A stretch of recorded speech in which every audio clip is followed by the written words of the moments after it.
Um brinde ao terceiro bloco, chegamos vivos até aqui. Nesse terceiro bloco, um pouco mais tranquilo do que o anterior, nós analisaremos os fenômenos ligados à interpretação constitucional. Parte dos fenômenos nós extraímos da hermenêutica, parte dos fenômenos do controle de constitucionalidade. Então é um bloco interdisciplinar que pode tanto vir do controle quanto da interpretação. Começamos pela mutação constitucional. Mutação, mudar. O que significa? Primeiro, cuidado com as nomenclaturas. Isso aqui tem vários nomes na doutrina. Vicissitudes constitucionais, mudanças informais do texto constitucional, mudança silenciosa, ou seja, alterações que nós fazemos não no texto, mas no sentido. Trabalhamos na interpretação e não no texto físico da norma. Alteramos o sentido da norma e não o seu texto. Vamos lá. Mutação constitucional visa analisar o real sentido da norma perante a realidade social e o tempo atual. Isto é, traz uma alteração, esse é o conceito, no sentido da norma, mas não em seu texto físico. O que significa isso, pessoal? A mutação constitucional, ela trabalha no sentido da norma. Quando o STF dispensa o aviso prévio no direito de reunião, ele está trabalhando no sentido da norma. Ele fala, olha, ela é necessário sempre que possível, mas não pode tolher o direito de reunião, que é um direito fundamental in dubio pro homine. Então, a mutação constitucional é uma alteração da Constituição no sentido da norma, mas não no texto físico. Porque se eu quiser alterar o texto físico, tem que ser por emenda constitucional, poder constituinte derivado reformador, onde se altera o texto. Em outubro de 2023, se mudou da nacionalidade alguns dispositivos para tirar a perda-mudança, naturalização voluntária pela perda-renúncia. Isso foi uma mudança formal do texto. Mas já se praticava, outrora, mudança informal, no sentido da norma de tentar restringir ao máximo a perda da nacionalidade, já que é uma espécie de direito fundamental. Aqui eu estou trabalhando no campo da interpretação e não no campo legislativo. Perfeito aí? Alguns autores, parte da doutrina, vai falar que ela tem duas espécies.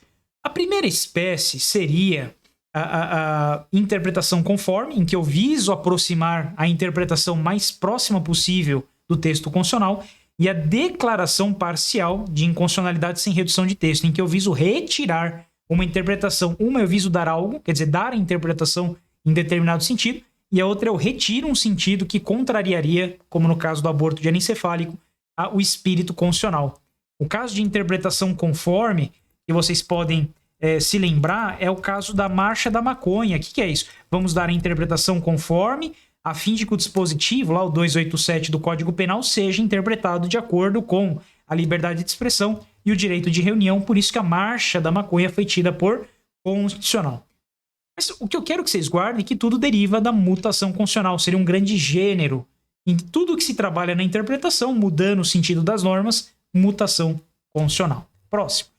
Recepção constitucional. Pessoal, a recepção constitucional, você pode anotar aí, representa, ou melhor, vou colocar assim, são as normas infraconstitucionais,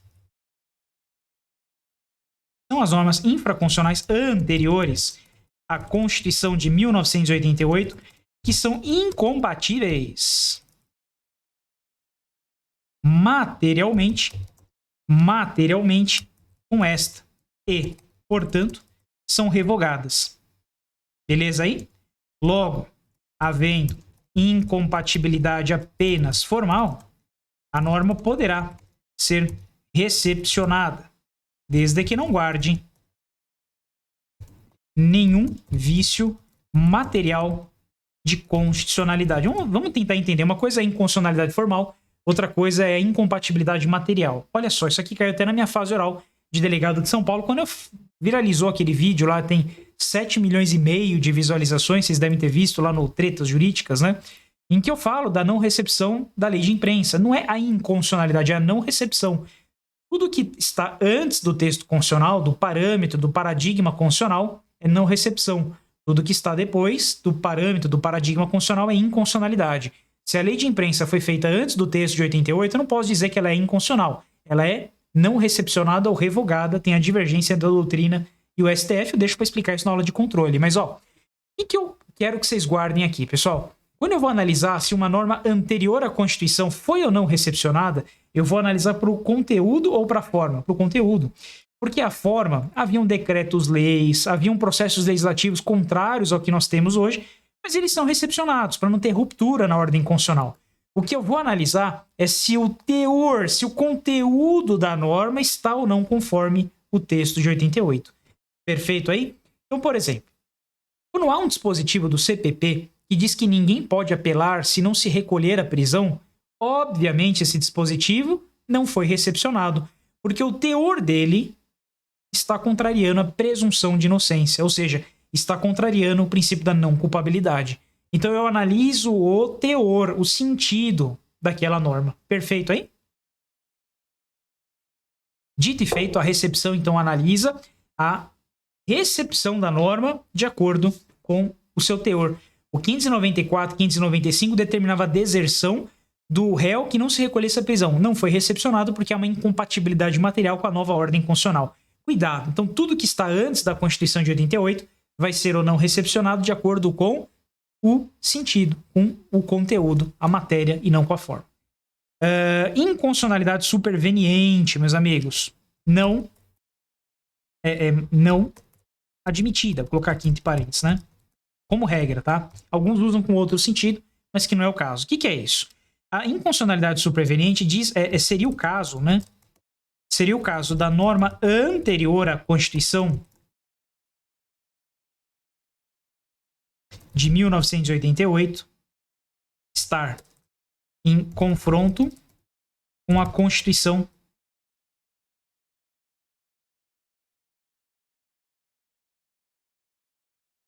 vigente, tá? Então o que eu tenho aqui? O caso de uma norma anterior à Constituição de vou trocar aqui para estar conforme, estar em confronto, peraí.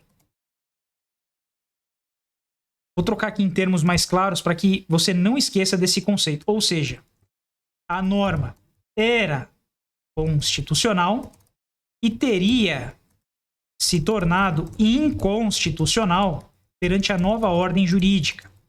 Pessoal, não existe esse fenômeno por quê? Porque eu estou falando de não recepção e não de inconstitucionalidade. Eu estou analisando uma norma que foi feita perante os parâmetros anteriores. Então seria o caso da norma anterior à Constituição de 88 estar em confronto com a Constituição vigente. A norma era constitucional e teria se tornado. Não.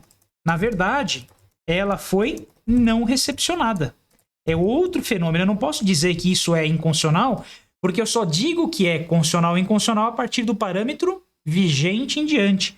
Para o STF, pessoal, ou ela foi revogada, né? O STF diz que a norma foi revogada pela nova ordem constitucional, como qualquer norma posterior. A doutrina diz não recepcionada, e essa que eu digo lá, essa posição que eu me filio, não devia ter dito isso num vídeo de fase oral, mas significa que não posso afirmar que uma norma anterior à Constituição de 88 é inconstitucional, porque eu só digo que algo é inconstitucional se fere o parâmetro vigente. Quais foram as regras a partir de 88? A partir daí que vai ser inconstitucional. O que foi feito nas regras anteriores não é inconstitucional, porque aquela Constituição foi abrogada. Ela não existe mais. Então houve a não recepção. E o fenômeno contrário é a mesma coisa. Vamos supor que determinada norma era inconstitucional, surge a Constituição de 88 que valida a norma. Valida? Não. A inconstitucionalidade adota a teoria do ato nulo. O que foi nulo, inconstitucional, não convalesce. Por sanção, pelo tempo, decadência, prescrição, nem mesmo por uma nova Constituição. O que é inconstitucional desde a origem. Então não existe também o fenômeno da constitucionalidade superveniente, porque ela é inconstitucional desde a origem, desde quando ela afrontava o parâmetro então vigente.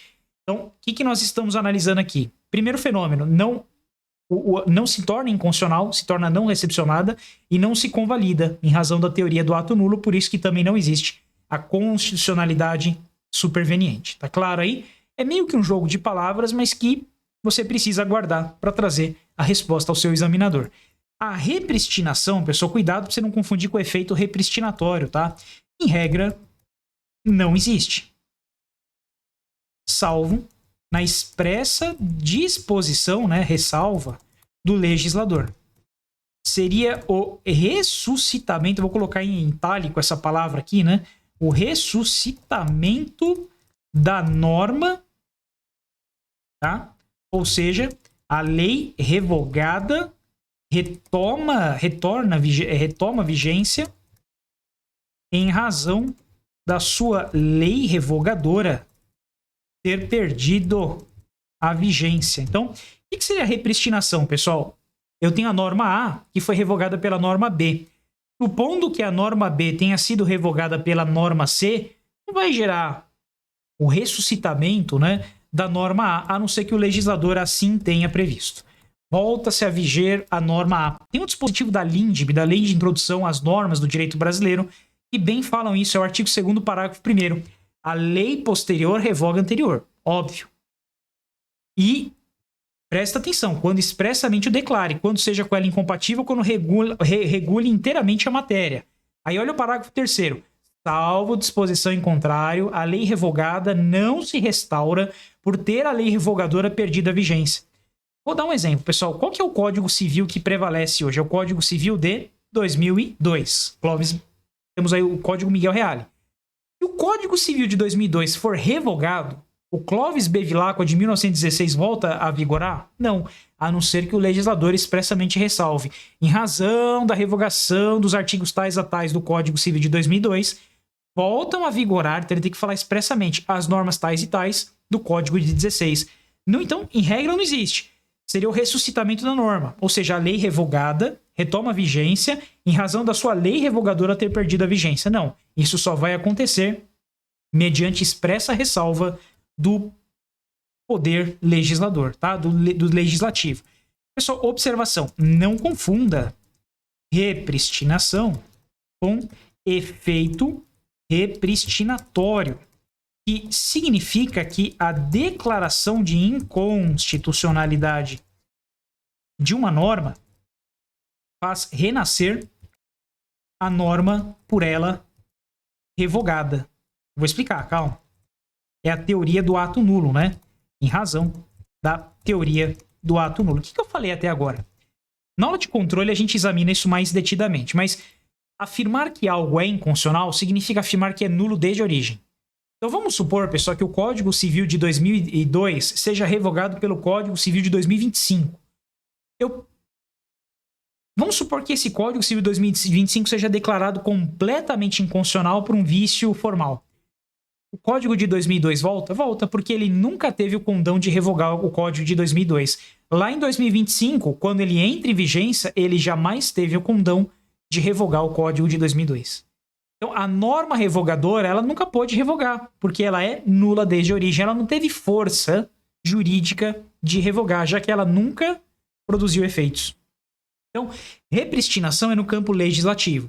Efeito repristinatório ou eficácia repristinatória, eu estou falando do campo, cuidado, do controle de constitucionalidade. E aí tem uma ressalva, que é a eficácia repristinatória indesejada. O que o STF diz? Se porventura volta a vigorar algo que também é inconstitucional, aí o pedido tem que ser sucessivo no dispositivo do controle para também não fazer voltar uma norma que era inconstitucional. Então, ó, o Código de 2002 também é inconstitucional.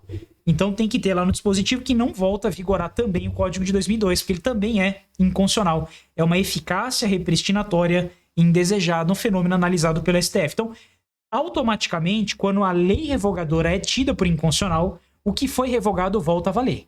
A não ser que o que foi revogado também seja inconstitucional, e aí seria uma eficácia ou efeito repristinatório indesejado, porque também é inconstitucional. Mas isso a gente analisa no âmbito do controle.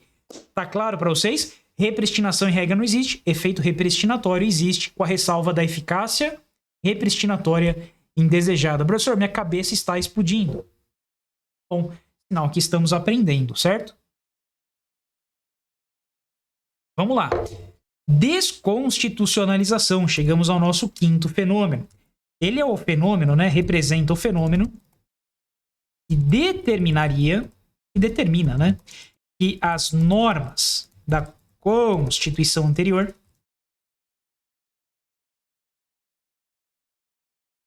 desde que compatíveis com a Constituição atual, seriam recebidas com status de norma infraconstitucional. não existe este fenômeno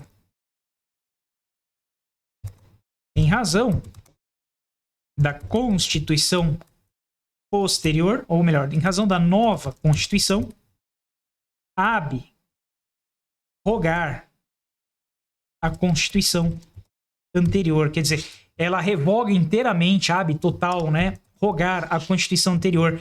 Esse fenômeno não existe, porque a nova Constituição, por exemplo, a Constituição de 88, ela ab-rogou totalmente a Constituição anterior, para alguns a de 69, para outros a Constituição de 67. Então a nova Constituição, ela ab-roga totalmente. Como é que eu vou dizer que os dispositivos da Constituição de 67 ou 69 vão ser recepcionados como leis infraconstitucionais? Não faz sentido. Todos os dispositivos anteriores caem por terra. Mas o professor Manuel Gonçalves Ferreira Filho, ele traz para a gente uma hipótese que aconteceu, né, quando a próxima Constituição ressalva expressamente a possibilidade da desconstitucionalização. Então, ele cita para a gente o exemplo, pessoal, da Constituição, dentre alguns efeitos, né, de ressalvar. Mas cuidado, esse fenômeno na jurisprudência ele não é admitido, tá? Mas se tiver expressa ressalva, não é admitido. Então, cuidado aqui só com o exemplo que ele traz uma Constituição do Estado de São Paulo, enfim, etc, etc, etc.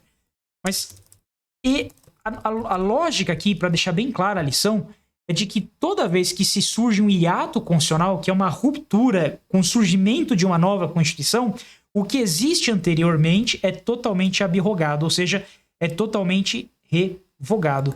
Perfeito aí? Então não existiria esse fenômeno, porque a nova Constituição abrogaria totalmente anterior. Alguma doutrina minoritária traz reflexão, debate filosófico, mas nem vem ao caso aqui para vocês.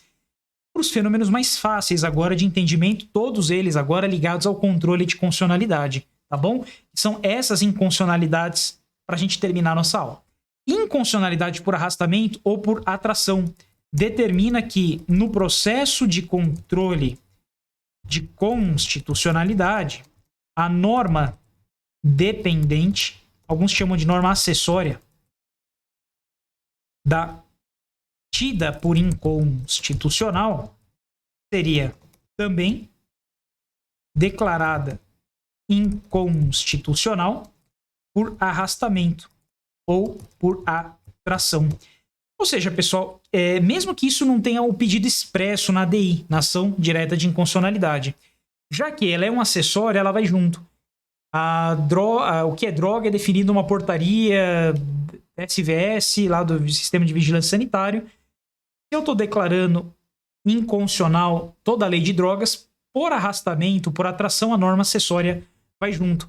Ou seja, o dispositivo vai colocar que a norma principal é inconstitucional e por arrastamento, aquela norma dependente, acessória, ela vai junto, tida por nula, né? Porque se ela existe em razão do principal, se o principal não existe, o acessório segue a sorte do principal, que vem até da teoria do direito, teoria geral do direito, né? O acessório sempre segue a sorte do principal. Então, por arrastamento ou por atração, a norma é tida também por inconstitucional. Perfeito aí? Outro fenômeno, pessoal, é a inconstitucionalidade em trânsito ou lei ainda inconstitucional. Trata da lei que será constitucional enquanto não verificado determinado evento previsto pelo constituinte. A norma, ou seja, né? A norma será constitucional por determinado prazo. Verificado este prazo,